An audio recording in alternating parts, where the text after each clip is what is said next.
Samurai Talk. Today we're having an extension of a previous fast and furious debate with Andrew. And thank you for you to come back again. Well, it's good to be back. It's really good to be back. You from Zimbabwe? Yes, sir. I'm originally from Zimbabwe. What kind of country is that? Wow. That's a good question because Zimbabwe is, I'd say we are a country in transition. Transition. Yes. You've gone through a lot already since the ages of Koi Koi, Hottentot, Bushman. Yes. And then you've come a long way. We have. Culturally, Zimbabwe is not something, it wasn't a country until 1980. Ooh. That's when it became Zimbabwe. That's when we got our liberation from the Great Britain. And then we became Zimbabwe. Before it was called Rhodesia, which was the name given to the country by Cecil Rhodes, who settled in Zimbabwe and colonized it. And for me, I have very strong distaste for colonialism.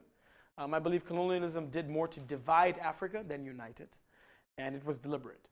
For example, in Zimbabwe, you have two tribes, the Shonas and the Ndebeles, and we speak two different languages. We have two very different cultures.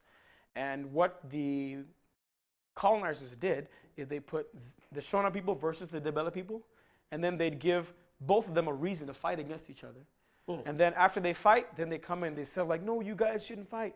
And then they play peacemaker to a situation which they've created, which was a situation in Zimbabwe. But I think Zimbabweans realized this was a situation, and we decided to unite against the common enemy, which was the colonizer.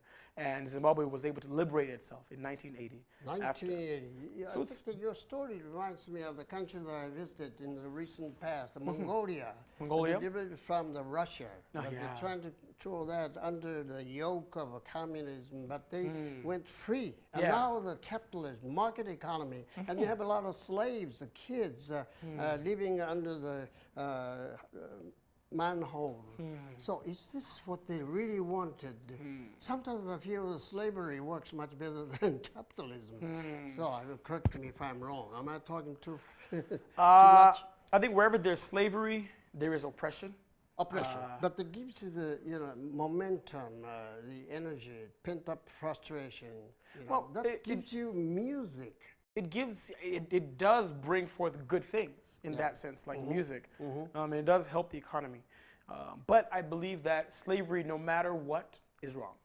Yeah, but I give you that. But the point I'm driving at is if your country has been peaceful, there will be no man like you. Oh, true. That is true. Yeah. That is very true. So you got to have a certain, how can I say, the tough environment. Well, that sounds like yin-yang philosophy to me. And I agree with that to a certain extent. I believe that difficulties help us to grow. If you never go through any difficulties, you never learn. Like even when you see a baby learning to crawl, the baby is struggling, the muscles are working, the baby is trying to figure out how to walk. When the baby starts walking, lose balance and you fall, you keep getting up and you keep walking. After a while, you learn to walk. And I think that's the way that life is. There are times, however, when you're the pushed limit, where you have to fight against the wall, buck against the wall. And that gives you creativity. It does. It really does. I look at Zimbabwe, like if I was to tell you the war stories of Zimbabwe, there are a lot of really interesting stories where people were pushed against the wall, and then they realized that the only way to go out is back against whatever's pushing against them. You realize there's bravery, there's stories of courage, there are people who have fought through a number of things so they can be able to get to where they are now. So I think that adversity gives you a story. Right. When you're given a role of Chinese medicine at the ICEE, you spoke to Chinese man selling drugs, the Western drug. How does it feel to be given that kind of a trying situation? That was a very interesting role. Wow. I think pretending to be a Chinese medicine man who does not believe in medicine from the West, does not necessarily believe in surgery and other things, it helped me to have a different perspective. Right. A perspective which I never would have taken on by myself, a perspective which for me is foreign. Because whenever I have a headache, I want to have an aspirin. But in Chinese medicine, that's not the way it works. Whenever I have this, I want to take Tylenol. Whenever I have a cold, I want to take this medicine. But Chinese medicine is really different. And I think looking into that was very good for me. It helped me to expand my mind, so I like that. Right. My eyes are on you, but you were just enjoying every minute. Oh, that was fun. And you take it out of your, can I say, playful spirit. Oh, playful spirit, asobi kokoro. Where does that come from? Particularly indigenous to African peoples? I think it comes from understanding that being serious does not mean being productive. I think some people think... Eureka! It comes out of the bus stop. Something that one of my best friends, he always says this. He says, seriousness is not a facial expression. And what that means is, like I remember there was one guy, God bless his soul. This man studied. I'd see him go to the library every morning, and he'd study for 4 hours. And he'd be there, he'd come out, and then, you know, I'd go play basketball, and I'd come and study. But then I'd feel like, my gosh, I'm not studying as hard as him. He's probably going to do better. But the point is, being in a library does not mean you're studying. You could be there doing whatever, but the point is, when you're actually doing something, you should be wholeheartedly doing it. And I believe a playful spirit does make things easier. If you enjoy what you do it well. Okay, point blank, what would you do when someone's eyes are on you? Because you're just supposed to have a relaxing moment in Japan because the people's eyes, second the eyes are on you. But you can't afford to have it your own way. How does it feel to be living in Japan when there's so many eyes on you? I think I've sort of become used to it now. Because I've been in Japan about 7 years. But initially it was a bit alarming because you'd go on the train and some kid sees you for the first time and he's like, "Okai-san." And then I'm like, what? And the kid is scared. But I mean, you have those situations. I went to Osaka in my first year in Japan. I got really, really sick because I tried raw shrimp for the first time, which I don't recommend. Don't ever do that. If you see raw shrimp, walk away. I had a very interesting time because whenever I went in the train, you'd have people who some people are scared, but I think because they're not scared because of who you are, but it's just because it's someone new, someone they've never seen. So I think for some of those people, they've never seen a black person outside of Will Smith and Denzel Washington on TV. So when they see you in real life, they want to see, like, what does he do? Does he walk differently from me? Does he breathe differently? I had a very interesting experience, actually. There was a young lady I was tutoring about a year ago. So I was sitting with her like we're sitting now, and I was going over her English writing with her. She was learning how to write the alphabet. So she had her eraser and her pencils and everything. And as we're doing this, she takes out her eraser. And when I look away for a second, she takes her eraser and she rubs it up against my hand. Because she wanted to see, does it come off? And then, of course, for me, wow, that was insulting. No, it's curiosity, which is a great thing. I was not so much insulted as I was intrigued because, like, I mean, she's a child.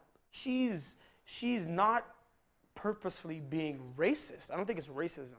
It's more of ignorance. She doesn't know, so she's trying to figure out, is he the same as me? He speaks to me and we talk in English or Japanese, but how come his skin is like this and mine is like this?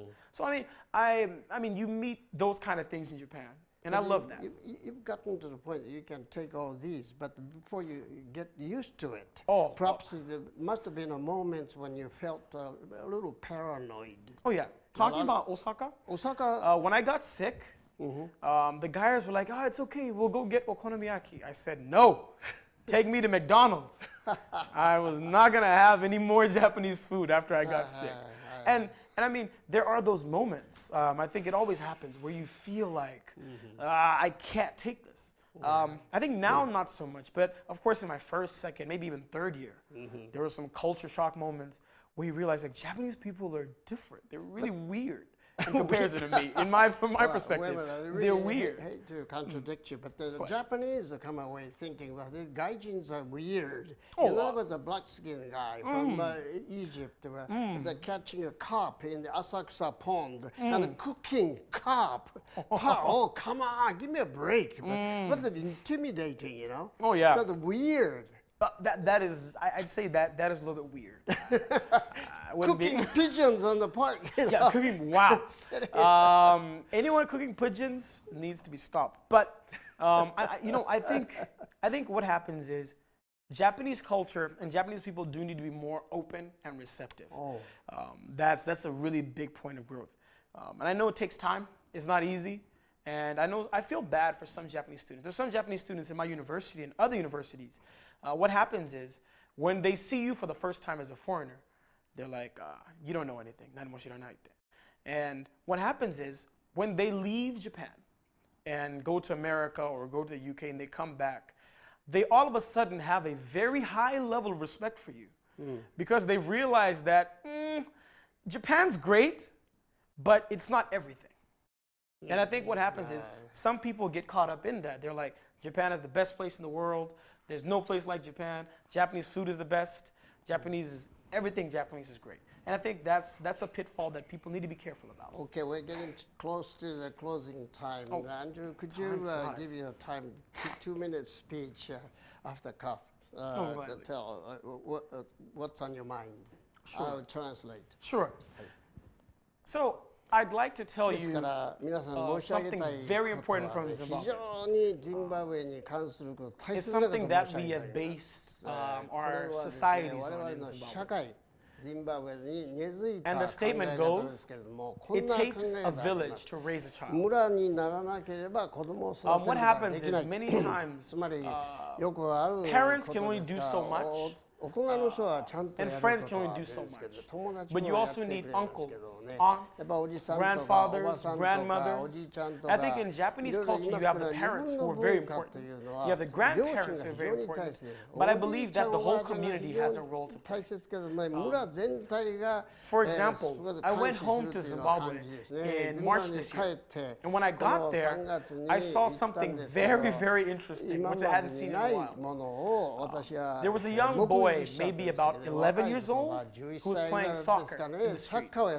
And his ball rolled into the street. As his ball rolled into the street, there was a man driving his car, and he stopped his car because the child ran into the street. So the man put his car in park, turned on his hazards, went out, took his belt, and he gave that young man a few lashes. And everyone else who watched, they said that the man did a very good thing because that child learned that you should not throw your ball into the street and you should not go after it. You should be careful. So again, that's a point where it takes a village to raise a child. According to that also, in Zimbabwe we say, every mother is my mother, every father is my father, every grandmother is my grandmother, every grandfather is my grandfather. So that means it's not only your responsibility. If I see someone disrespect their mother, I step in because I'm her child as well. If I see someone take advantage of a grandfather, I step in because he's my grandfather as well. So I believe it takes a village to raise a child. It takes a village for a country to grow. こういう問題を未然に防ぐことができるというのが私の考えですね。So for my last words, I'd like to just remind you. そう最後に一言付け加えますが、 We as people, we 我々 are は societal. やっぱり社会の人間ではあり We ま are せんか。 societal. And without a society, つ we まり begin そ to の lose 社会の meaning. 中でいろんなことがありますけど、それがな Something けれ that ば意味が scared 全 me くない was the と。 statistics of suicide in Japan. 日本の自殺率は非常にこの And I 驚くべ realized き that it's 率 very であ easy り to ます become lonely in が、 Japan. 日本ではあっという間に You don't have 寂 as しく many なっ people who you て can talk どうして to and も laugh 話 with をす and る be 相手 free もいない with. し、一緒に笑 But ったり again, 泣いたりする I 相手が encourage な you か as な a かいないん parent, ですけど have a も、 village. その時皆 I さん encourage you が as 言 a って、これ child, は have 無駄 friends にしな who are さ in い。 your 大 village. 都会っていうのは Be able 子 to be 供 free ば with っかり whoever, です as から many も、 people as you 自由 can. になればその人たちをお互いに抱えて、So remember, 悩みを共有してあげるというそう It いう takes 社 a 会を village つけますが、 to raise 村でなけ a れ child. ば子供たちを育てることはできません。Thank you very much. 道弘松本ノーネスチャンネル東京 Japan with Zimbabwean samurai Andrew. Thank you. Thank you very Thank much. you.